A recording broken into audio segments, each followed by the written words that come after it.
tugas perempuan itu cuma yang pertama melayani suami, memasak, mencuci, bersih-bersih. Bagaimana sambil menepis hal-hal yang seperti itu?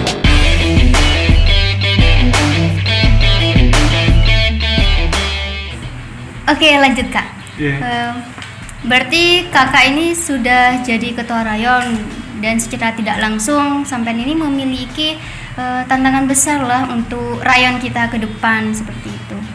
Saya memposisikan diri sebagai kakak dari kepengurusan saya. Saya tidak memposisikan saya berada di rayon ini menjadi imam untuk bagaimana selalu dituruti. Yang selalu mereka itu ikut terhadap perlakuan saya. Tidak. Saya menjadi kakak untuk bagaimana ketika saya salah, saya ditegur oleh kepengurusan saya, oleh le-ale saya, seperti itu. Berbicara tantangan di rayon itu bukan cuma di rayon sih, di setiap ketua pastinya mempunyai tantangan-tantangan besar, Tapi tantangan-tantangan besar itu juga mempunyai nilai yang positif. Bagi saya pribadi juga mempunyai nilai yang positif. Bahkan bukan cuma bagi saya pribadi, bagi ketua-ketua yang ada di keorganisasian manapun seperti itu. Dengan adanya problematika ketika kita memimpin, itu menjadi bahan evaluasi untuk bagaimana kemudian kita itu menjadi orang yang lebih dewasa dari sebelumnya, orang yang lebih solutif seperti itu. Bukan lantas dengan keegoisan kita mengambil peran sebagai ketua lalu memberikan hal-hal yang tidak logis, yang seenaknya kita berikan seperti itu. Tidak, itu bukan sosok seorang ketua, itu sosok seorang imam. Gimana kalau imam? Kita takbir ya takbir, kita ruku ya ruku, kita sujud ya sujud, seperti itu. Posisikan kita ini adalah khalifah.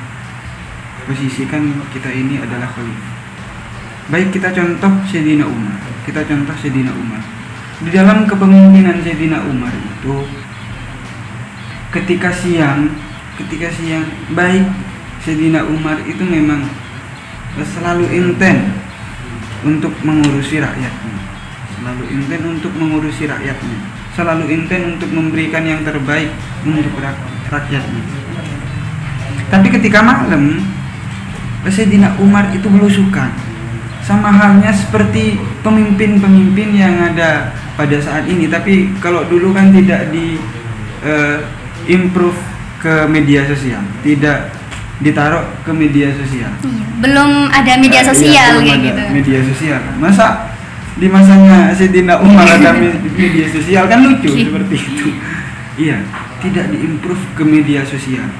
Tapi bukan lantas menjadi ketidaksemangatan kita seperti itu.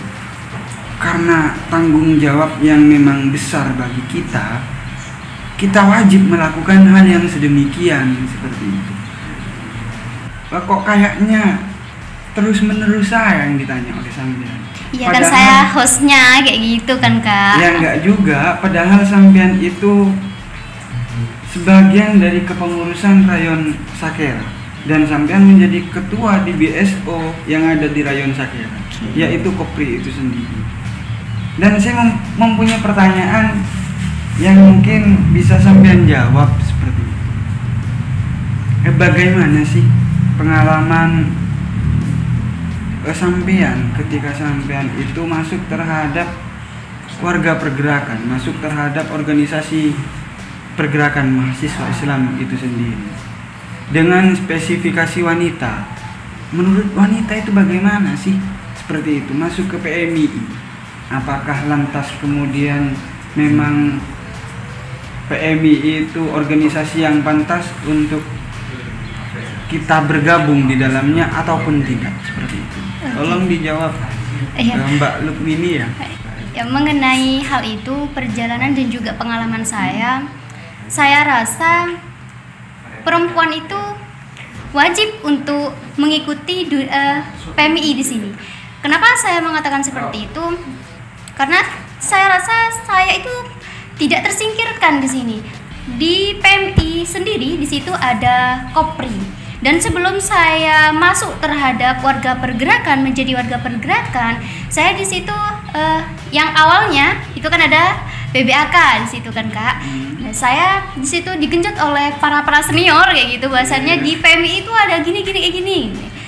Jadi saya rasa oke, saya mencoba dan juga saya akan mengasah di situ skill saya, potensi saya yang sebelumnya mungkin masih ngambang kayak gitu, sehingga saya akan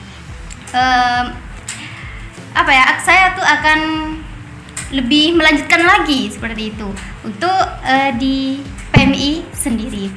Dan saya rasa sebelum saya masuk di dunia pergerakan situ kan Kak, sampai saya menjadi sekretaris kayak gitulah, mengetahui tentang administrasi seperti itu. Saya di situ bukan hanya berbicara mengenai hal itu, tapi saya itu di situ belajar juga perempuan yang sebenarnya itu seperti apa. Dan kita bukan hanya tampil cantik doang Kak kayak gitu, tapi kita juga punya ini gitu. Oke. Psikologis. Iya. Oke, bagus. Perempuan itu tidak selalu dengan apa yang namanya penampilan, style seperti ini.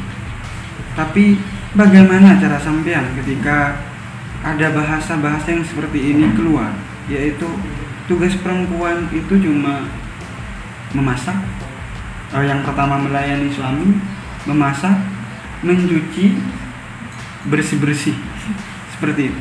Bagaimana sampean menepis hal-hal yang sedemikian seperti itu, yang memang itu tugasnya perempuan seperti itu.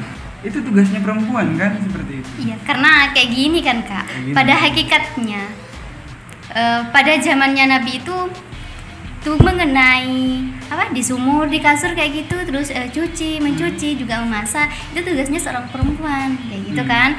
Ya, karena seiring dengan perkembangan zaman dan juga pada dasarnya perempuan itu ingin membantu laki-laki untuk mencuci dan juga memasak seperti itu.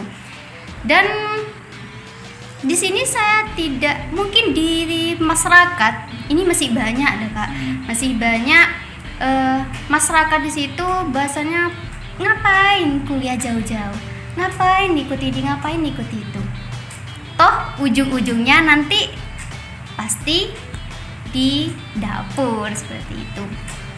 Nah, dengan demikian kenapa saya untuk mapa bakal ini ya, untuk para kaum perempuan kayak gitu, saya mengajak untuk ikut PMI, dan di situ ada Kopri, dan di Kopri di situ diajari mengenai keadilan gender, dan saya itu tidak setuju mengenai kesetaraan gender Kak, seperti itu. Mengapa demikian? Karena kita itu tidak perlu setara kayak gitu, untuk baik itu di ranah politik, pendidikan maupun yang lainnya. Kita itu ingin keadilan, dan keadilan itu tidak harus sama. Kita tuh keadilan, yang namanya keadilan kita harus sesuai dengan tupoksinya masing-masing, dan seperti itu. Ya, yang penting buat kaum perempuan juga, kita jangan meninggalkan pekerjaan kita yang di rumah untuk melayani suami dan lain sebagainya. Dan kita juga memiliki peran aktif di situ, baik di ranah politik, pendidikan maupun di ranah-ranah yang lainnya seperti itu. Oke. Saya kira sampean itu terlalu modern, kalau bagi saya terlalu modern, sehingga sampean melupakan nilai-nilai yang terkandung dalam sejarah, bahwasanya tugas memberikan AC terhadap anak-anak itu kan tugas laki-laki, mencuci itu tugasnya laki-laki. Melayani istri, bukan istri yang melayani suami, tapi suami yang melayani istri. Kok bisa sampean itu kan terlalu ikut dengan bahasa-bahasa saya yang tadi. Tapi kemudian kenapa itu dilakukan oleh seorang wanita? Karena kan dia pria tanggung jawabnya itu menafkahi, kan seperti itu. Tanggung jawab pria itu menafkahi. Jadi kalau berbicara tentang persoalan nafkah, tentang persoalan pemberian, bagaimana sih perempuan itu untuk selalu kreatif dalam membantu suaminya. Tapi ingat baik-baik, takut sampean salah lagi kan di sini kan. Ingat baik-baik. Bukan sampean yang menafkahi, tapi sampean juga ikut menafkahi. Tugas wajib suami itu menafkahi. Jadi ketika sampean mempunyai penghasilan lain, wajib suami memberikan penghasilan dari suami itu. Bagaimana sampean juga ikut membantu dalam peran menafkahi itu, dalam peran membantu suami.